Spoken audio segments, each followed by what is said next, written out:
All right, y'all, we back with another video, man. Y'all know how we do. I'm pushing health, wealth, and to better understand the self. So listen, y'all know I've been talking about a lot of corruption, especially in Atlanta. There's been a lot of corruption going on. Now, I'm going to go over this video. Young Thug and his lawyer, they get into almost a sparring match with the judge, okay? The lawyer is clearly saying that it was some evidence that was supposed to be there that they're not giving him. Okay, so he can prove this in court. And the judge gets upset. And the defense is like trying to make it seem like the lawyer is just bringing this up out of nowhere.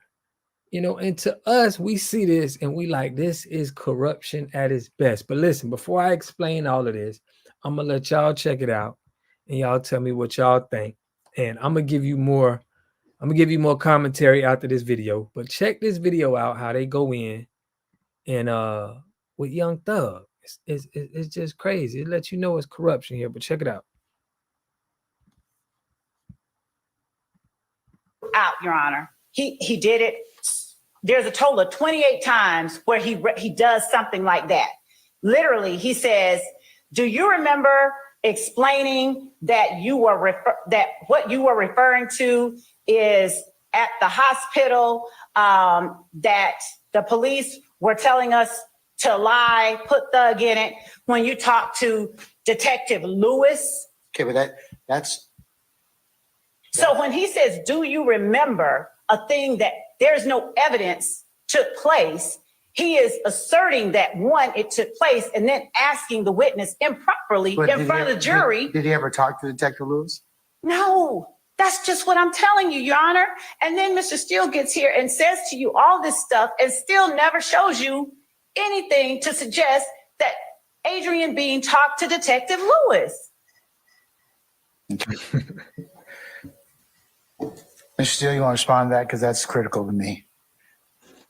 I mean, it's critical in the sense that if there was no conversation between the two of them, then that would assume facts, not an evidence. Hold on. I'm asking Mr. Steele a question now. Just hold on, Ms. Love.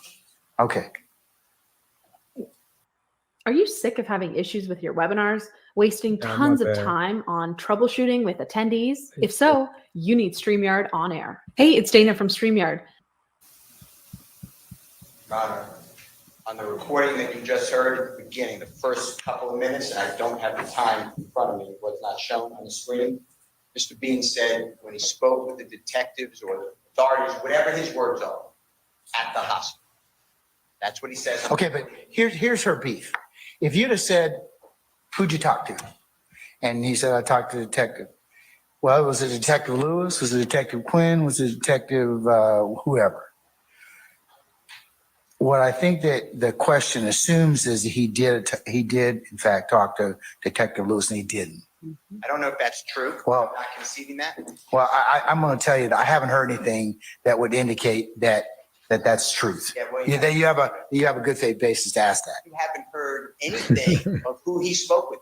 That's my point. That's the point. But you all can't. But you two, neither one of you can proffer that. Judge, it's not proper, Mr. Steele. No. Listen. It's not. It would be a violation before me for you to put that in front of this jury. You're not letting me finish. In the September 17, 2000. You were saying to the court that you have a belief that there is another statement out there. There's not. How could you say that? Because it hasn't been brought up. If it gets brought up, then we'll correct it at that point in time. But right now, I'm going to direct you not to inquire that line. You don't have a basis to do so. Not true. Well, go ahead and make a statement and see what happens. They go to threat. That's the Go threat. ahead and make the statement in contravention to what I've just told you. And I'm telling you that you will have some problems in front of me. I'm trying to articulate to you.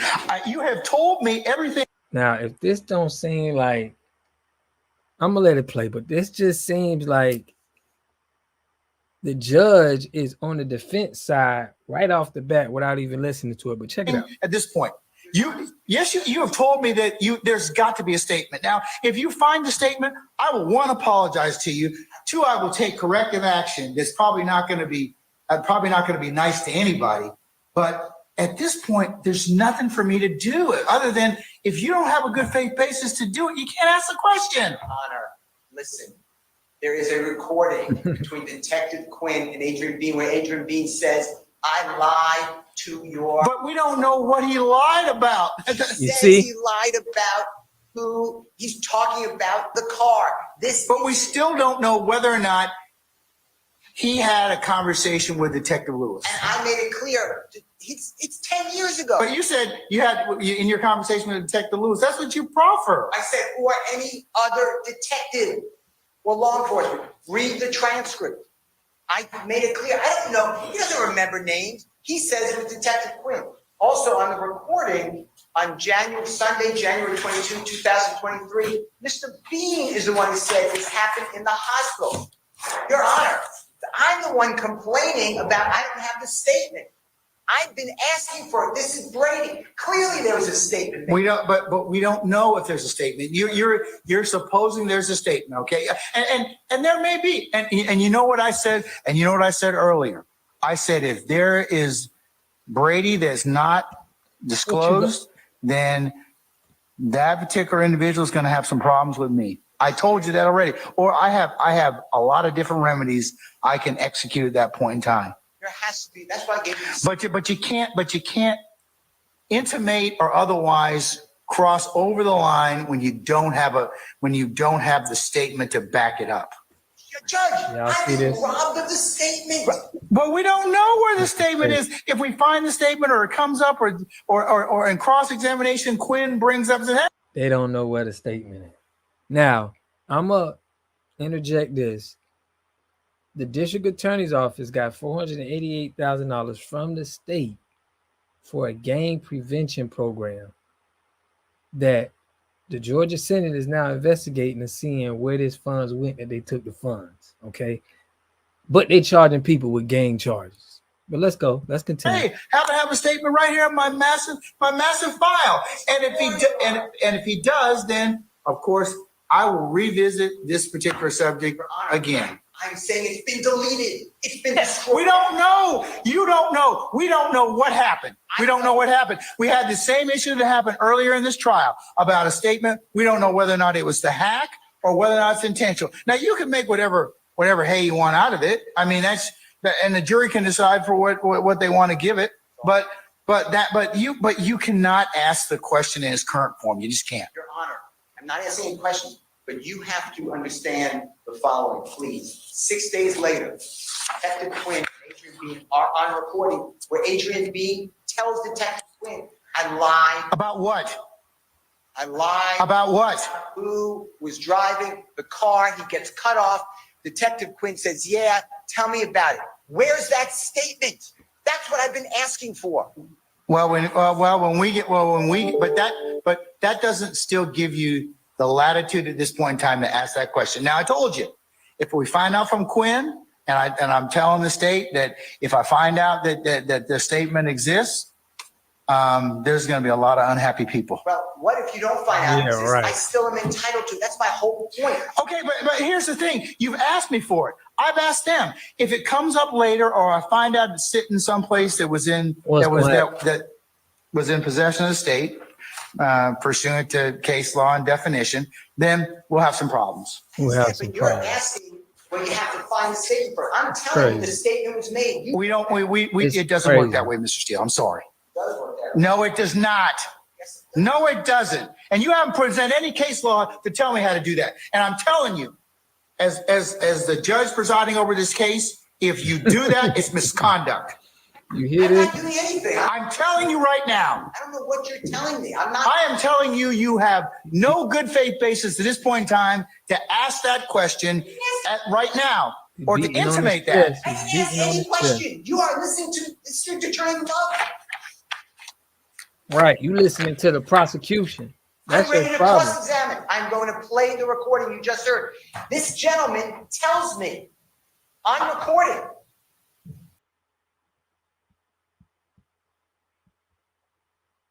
What? What's going on here? Okay. That he was at the hospital speaking with law enforcement. I want that. It is backed up because on recording, 6 days after the crash into that side of the building, Your Honor, Detective Quinn and Mr. Bean are talking about the statement that Mr. Bean made prior. I don't have it. And when the court asked me, well, you got to find it, or if I find it, it wasn't given over. Then we'll have some problems. Then we'll have some issues. I have some issues now. I've been begging for it. The state's supposed to give this. Let me ask y'all. Hold on, Mr. Okay, stop for a second. Miss Love, have you inquired of now? Listen to Miss Love. Listen to her. Where this other statement or may be. Judge, that's just it. Mr. Steele is literally manufacturing evidence. There is no other statement. I have asked whether or not there was a statement. I asked Tracy Lewis at the hospital. Let me be real clear because he keeps conflating stuff. Adrian Bean never told Detective Quinn that he made a statement at the hospital. I have his transcript. Okay, but we don't know where he made the statement. And also he's lied. So we don't know what he lied about either. Your Honor, to be very clear, there's no statement. I have asked Detective Lewis. They can ask Detective Lewis. She never talked to him. Okay. Detective Quinn, who is the only person, it's not just police, the only person Adrian Bean asserts to Brian Steele in this recording that he gave us, this 10-minute recording, he said, I spoke to Detective Quinn. It's obvious that he didn't speak to Detective Quinn at the hospital because the first time he met Detective Quinn was September 17th when he pulls him in for the interview. Literally, Mr. Steele is manufacturing something. So when the court is even asking me, okay, do you know where this statement is? Assuming that there's not a statement. There is no statement. There's no evidence. That's the problem with Mr. Steele asking questions the way that he asked them. He is assuming facts that are not in evidence. And he is usurping the jury's province and their ability to discern corruption and weigh evidence because he is injecting assertions into his questions about things that don't exist. Similarly, he says, do you recall explaining that you made calls from the Fulton County Jail that you knew were being recorded to support your lie to the police that Jeffrey was involved on September 11, 2013? That's what he asked the witness. You heard the interview. He doesn't say that anywhere in that interview. This is the kind of manufactured evidence Mr. Steele keeps putting in front of the jury. He never said that during the interview, yet that's the question. That's the question Mr. Steele asked Adrian Bean on the stand. Nothing like that ever happened. And during his cross-examination of Adrian Bean, the cross-examination is replete with examples just like that. There is no statement. He can't sit there and say there has to be a statement and then ask the question as if there is one, because that's improperly asserting to the jury something that isn't factual. There's no evidence of it. This audiobook on Amazon has made me over. She's gonna go into saying, I guess this is how he win cases. You know. So to answer the court's question, of course we have asked who spoke to whom. Did Tracy Lewis, did you speak to Adrian Bean? Tracy Lewis, I talked to Walter Murphy and I put it in my report. I made a report of that. Calhoun, did you talk to Adrian Bean? I talked to Frederick Prothro. Here's my recording of that. Detective Quinn, and then this idea of destruction of evidence, that is the fallacy that is getting thrown around. That's the problem with asserting facts not in evidence. That's the problem with them being allowed to ask those kind of questions. Do you destroy evidence? Nobody has said anyone destroyed any evidence. Eduardo Navarro Flores said he heard that Detective Quinn had erased the interview. Well, then why all throughout Detective Quinn's report does he refer to the lie that Eduardo told in the first place? How is that destroying evidence? But they're trying to create a narrative for the jury of things that don't exist, a narrative that somehow the state destroys evidence. There's been no evidence, no suggestion that the state has destroyed any evidence, but they're going to ask it a million times. So that's what Mr. Steele is doing with this whole statement at the hospital.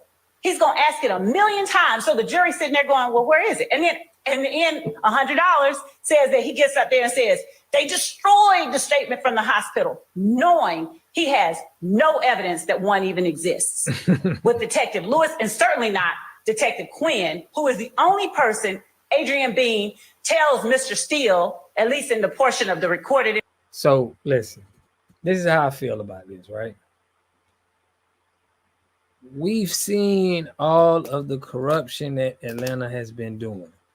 So if I had to, just by looking at the reputation of what Atlanta has been going on with their court system, okay, you know, it's lawyers that's just been arrested. It's been a lot going on, right? You got DAs that's being investigated, stealing $488,000 from a drug prevention program given to by the state. If I had to listen to this and I had to think, would the state throw away evidence, knowing that they just got subpoenaed by their whole office for taking funds and not using them right for a drug prevention program? And they're charging people with gang-related charges. So if I was to look at this, I was to say, yeah, I think that the state may be withholding some evidence. You know, because y'all got people talking, you got people saying things. The lawyer is saying the guy said he lied, and we can't give this to the jury. So, I mean, the jury is not slow. They're seeing all of this corruption in Atlanta. Okay, everybody is looking at it. It's like, this is the worst court system that we've seen that's being publicized on TV. So that's how I feel about it. If I had to, you know, they going back and forth, I probably got to think the state is just, you know, they sloppy with their business. You know, they're not handling this case, you know, right, as we see. Just mistrial it, man. It don't, you know, the jury is probably going to say the same thing, that, you know, y'all seem like y'all don't have enough. Seem like y'all reaching. But that's what I think, man. Let me know what y'all think in the comment section. I'll catch y'all in the next video. Peace and love.